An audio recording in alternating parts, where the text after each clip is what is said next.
네, 이사주를 해설해 봅니다. 이사주는 경자년에 태어나서 무자월, 경진일, 시는 몰라서 못 적었습니다. 경금일주가 자월에 진일에 태어났는데 이 사람은 건명 남자 사주인데 어제 오늘 뉴스에 많이 나옵니다. 윤석열 검찰총장, 문재인 대통령이 임명해서 오늘부터 2년 임기가 시작되는데 대단한 사주입니다. 그동안에 알려진 걸로 보면 강골파다, 추진력 있다, 불도다 같이 밀어붙인다, 웃사람한테 바른 말한다 그런 식으로 알려졌어요. 근데 사주를 보니까 그대로 여실히 나옵니다.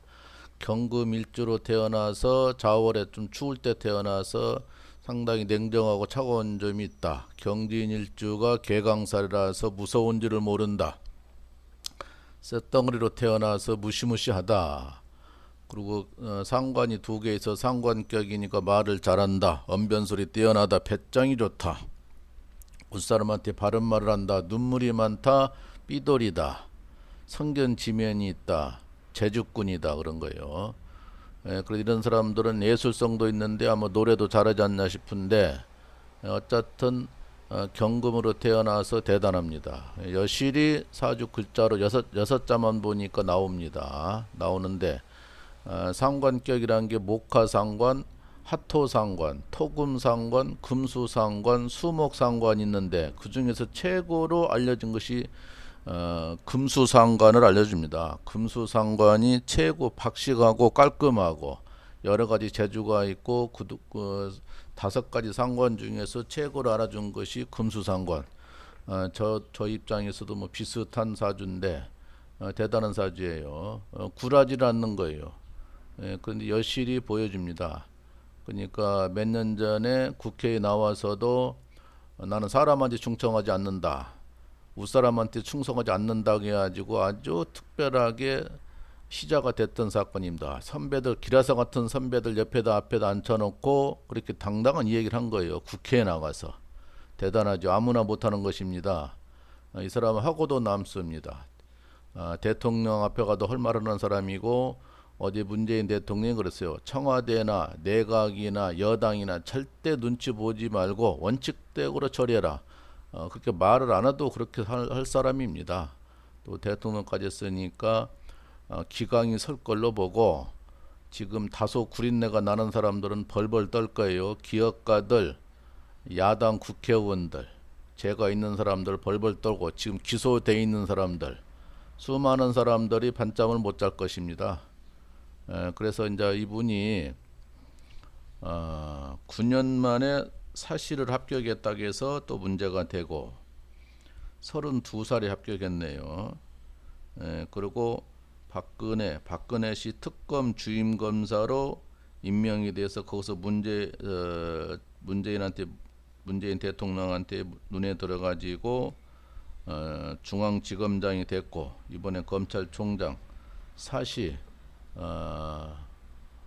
6기를 뛰어넘었으니까 파격 중에 파격입니다. 그러니까 선배들은 다 물러날 수밖에 없는데 선배라고 해도 이 사람이 나이는 많죠. 왜냐하면 9년 만에 합격했으니까 원래 법과 학생들 재학 중에도 사시 합격하고 졸업하자마자 사시 합격하면은 차이가 많이 납니다. 그래서 같은 동기설 중에도 큰형님으로 불렸다고 합니다. 나이가 많이 9년 차이가 나니 대단한 거죠. 근데 나이에 비해서는 기기로 사실 연수로 정하다 보니까 9년 위에라도 밑에라도 내가 이제 선배로 부르는 거죠. 이 사람이 또 한 가지가 또 문제가 되는 것이 어제 이제 부인이 청와대 같이 취임식에 갔는데 미모도 뛰어나고 동안이고 나이가 어리해 보였어요. 근데 보니까 12살 차이가 난다고 그럽니다. 12살 차이가 나고 2012년도에 결혼했으니까 결혼한 지도 얼마 안 됩니다. 당시에 그 여자분은 41살 노처녀였고 이 사람도 윤석열 총장도 나이가 많다 보니까 재혼으로 많이 오해를 받는데 실제가 총각이었다고 합니다.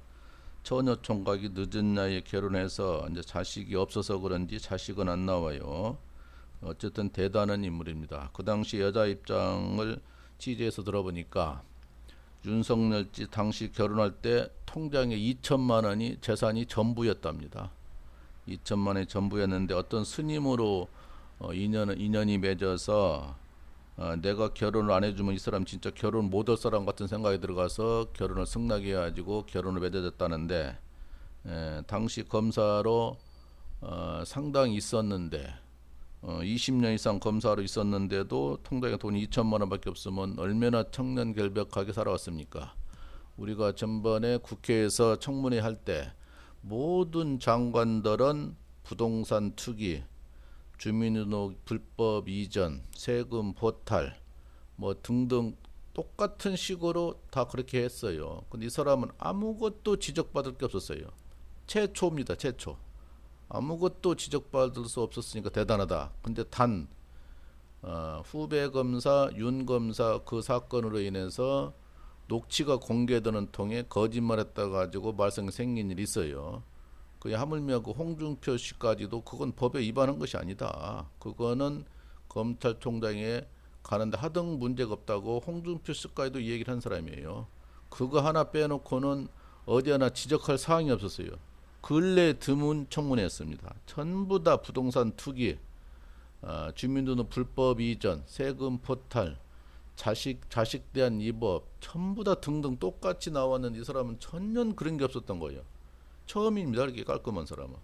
근데 역시 사주에 그렇게 나타나요. 그래서 대단한 인물이다. 통장에 2천만 원밖에, 검사 생활 20년 이상 했는데도 통장에 돈 2천만 원밖에 없으니 얼마나 청렴결백하겠습니까? 검사로 있으면서 돈에 관심이 많고 욕심이 있으면 수억 수십억도 될 텐데, 참 대단한 인물을 문재인 대통령이 사람 볼지 안다 이렇게 되는 거요. 신원섭판, 사람 볼지 안다는 얘기예요. 그래서 잘한 것 같고 국민들도 기대가 많다. 올해 기해는 기가 좋습니다. 문서에 길이 있어서 도장 찍는 일, 문서에 아주 길이 좋으니까 대단한 검찰총장 임명장을 받았다 이 말이에요. 그래서 32살의 검사가 됐는데 그 뒤 한 20년이 많이 나빴습니다. 많이 나쁘게 돌아와서 살아오다 보니까 이런 일 저런 일 많이 겪고, 박근혜 씨한테 아주 눈에 레이저를 맞다 보니까 한직으로, 여주 한직으로 물러난 거예요. 거기 있다가 박근혜가 한직으로 물러냈는데 박근혜 조사 특임 검사로 온 거예요. 거기서 눈에 띄게 일 처리를 잘해서 문재인 대통령의 눈에 들었다. 그래서 중앙지검장으로 임명을 했고, 이번에 파격적으로 선배들 다 몰아내고 검사장으로 임명을 한 거예요. 잘한 것 같습니다. 기대가 많습니다. 역사에 남은 인물이 되기를 꼭 바랍니다. 근데 한 가지 불안한 거는 지금 운이 최고 좋은 운을 20년 동안 사는데 진짜로 이 사람이 일생일대 20년 동안 최고 운이 좋습니다. 근데 문제는 5대 운에 좌우충이 2번씩 있어서 간제수가 있다, 구설수가 있다. 상당히 문제가 되는데 2년 동안이니까 문재인 대통령 재임 동안에 할 것 같은데, 마지막에 가든지 아니면 이 사람이 재임 중에 상당한 그런 구설수 내지는 간제수가 좀 있을 것 같아요. 그런 점만 조심하면은 상당히 좋아 보이니까 문제 없을 걸로 봐요. 어쨌든 대단히 기대치가 크고 여러 같은 국민들의 호응을 얻어서 야당 한국당 의원들은 밤잠을 못 자는 사람이 상당히 있을 걸로 봅니다. 적폐 중에 적폐를 완벽하게 해결해서 대한민국 새로 태어난 기강을 잡아야 되고 공수처나 사법개혁에 앞장섰으면 합니다. 대단한 인물이시니까 엄청난 기대치가 있는 만큼 부담도 가겠지만은 순리대로 처리하면 됩니다. 원칙적으로. 원리대로 원칙적으로만 처리하면 아무렇지 않습니다. 변칙적으로 처리하다 보니까 문제가 되는 것이니까 원칙을 강조해서 항상 법대로만 처리해 주시기를 바랍니다. 기대합니다. 행운을 빕니다. 만사 형통하세요.